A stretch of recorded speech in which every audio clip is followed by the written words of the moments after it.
Hello my besties and amores. So today's vlog is about Pepsi-Pour. Just kidding. Alright my besties, so we are doing a flip cup pour.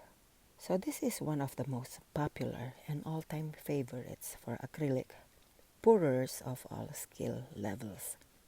So it is a simple example of a dirty pour, which describes any pour in which you put all the colors together in a cup before pouring them onto the canvas. So all you have to do here is layer your colors in a cup and then just flip it.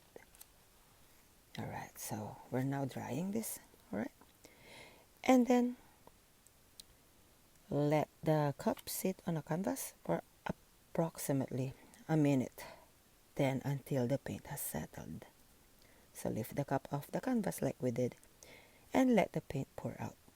So tilt the canvas in various directions until it is completely covered with paint.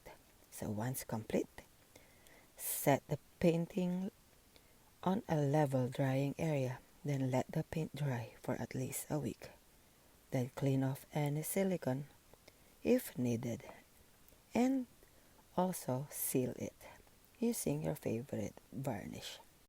Alright my besties, so I added a set of colors to put around the canvas in all four areas of the canvas, and then I used a stick to design the edges. And now we're using a heat gun, okay, to remove the bubbles. Alright my besties, so this is the final painting look. If you like this video, please don't forget to hit that like button, share, and comment below. I will see you all next time. Have a wonderful evening and God bless you all. Love you guys.